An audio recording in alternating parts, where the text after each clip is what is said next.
Hello friends, ಇವತ್ತು ನಾವು ಮೋಸ ಲೆಕ್ಕಗಳನ್ನ ಮಾಡ್ತಾ ಇದ್ವಿ. ಮೊದಲನೇದಾಗಿ ಮೋಸ ಅಂದ್ರೆ ಏನಂತೇಳಿ ತಿಳ್ಕೊಳ್ಳೋಣ. ನೋಡಿ, ಮೋಸ ಅಂದ್ರೆ ಮಹತ್ತಮ ಸಾಮಾನ್ಯ ಅಪವರ್ತನ. ಹೌದಾ? ಮೋಸ ಅಂದ್ರೆ ಮಹತ್ತಮ ಸಾಮಾನ್ಯ ಅಪವರ್ತನ ಅಂತ ಹೇಳ್ತೇವೆ.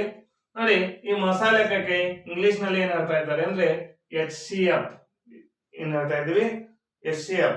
ಹಾಗಾದ್ರೆ HCF ಅಂದ್ರೆ highest common factor, highest common factor ಅಂತೇಳಿ ಹೇಳ್ತಾ ಇದ್ದೀವಿ.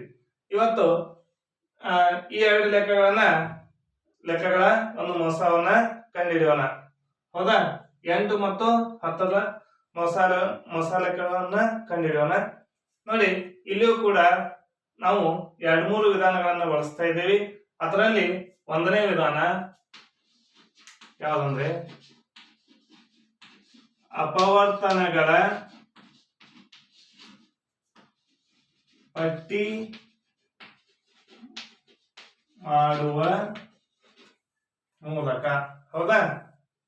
ಅಪವರ್ತನಗಳನ್ನು ಅಥವಾ ಅಪವರ್ತನಗಳ ಪಟ್ಟಿ ಮಾಡುವ ಮೂಲಕ ನಾವು ಈ ಲೆಕ್ಕಗಳ ಒಂದು ಮೋಸವನ್ನು ಕಂಡುಹಿಡಿಯಬೇಕಾಗಿದೆ. ನೋಡಿ, ಹಾಗಾದ್ರೆ ಮೊದಲನೇ ಸಂಖ್ಯೆ ಎಷ್ಟಿದೆ ನೋಡಿ, 8.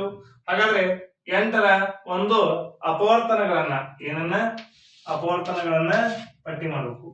ಮೊದಲನೇದಾಗಿ ತಿಳ್ಕೋಬೇಕು ಅಪವರ್ತನ ಅಂದ್ರೇನು. ಎಕ್ಸಾಂಪಲ್, 4 ಅನ್ನುವಂಥದ್ದು ಒಂದು ಸಂಖ್ಯೆ ಇದೆ. ಇದರ ಅಪವರ್ತನ ಏನಾಗ್ತಾ ಇದೆ ಅಂದ್ರೆ ಈ 4 ಅನ್ನೋ ಸಂಖ್ಯೆ ಯಾವ್ಯಾವ ಸಂಖ್ಯೆಯಿಂದ ಭಾಗ ಹೋಗ್ತಾ ಇದೆ. ಹೌದಾ? ಹಾಗಾದ್ರೆ ಅಥವಾ ಇದು ಯಾವ್ಯಾವ ಮಗ್ಗಿಯಲ್ಲಿ ಬರ್ತಾ ಇದೆ ಅವೆಲ್ಲ ಏನಾಗಿರ್ತವೆ, ಇದರ ಅಪವರ್ತನಗಳು ಆಗಿರ್ತವೆ. ನೋಡಿ, 4 ಒಂದನೇ ಭಾಗ ಹೋಗ್ತಾ ಇದೆ ಅಂದ್ರೆ 1ರ ಮಗ್ಗಿಲೆ ಬರ್ತಾ ಇದೆ.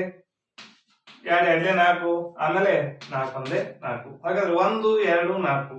ಹಾಗಾದ್ರೆ ಇವು 3 ಏನಾಯ್ತು, 4ರ ಅಪವರ್ತನಗಳು. ಹೌದಾ? ಅಪವರ್ತನಗಳನ್ನ ಹೇಗೆ ಬರೆಯೋದು ಅಂತ ಗೊತ್ತಾಯ್ತಾ?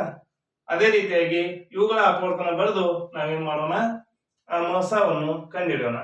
ಹಾಗಾದ್ರೆ 8ರ ಅಪವರ್ತನಗಳು ನೋಡಿ, 1ರ ಮಗ್ಗಿಯಲ್ಲಿ 8 ಇದೆ, 1 8 8, ಆಮೇಲೆ 2 2 4 8 ಆಗ್ತಾ ಇದೆ. ಹೌದಾ? 3ರ ಮಗ್ಗಿಯಲ್ಲಿ ಇಲ್ಲ, 4 ಬರ್ತಾ ಇದೆ, 4 2 8, ಆಮೇಲೆ 5 ಇಲ್ಲ, 6 7 8. ಹೌದಾ?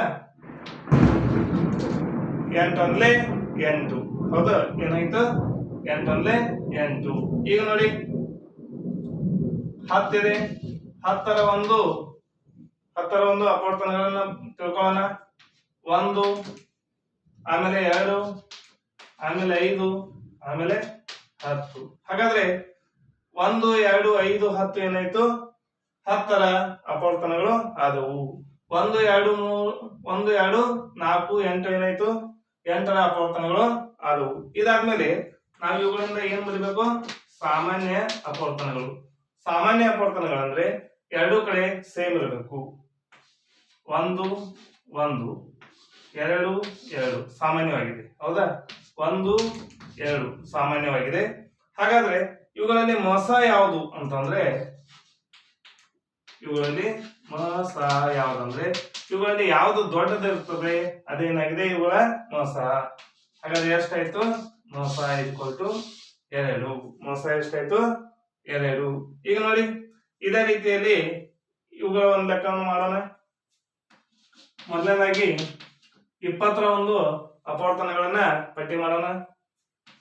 1 2 2 20, 3 ಬರಲ್ಲ, 4 4 5 20, ಆಮೇಲೆ 5 5 4 20 ಆಗ್ತಾ ಇದೆ.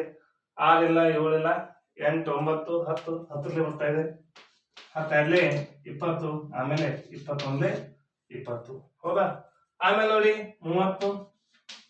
30ರ ಅಪವರ್ತನಗಳು 1 2,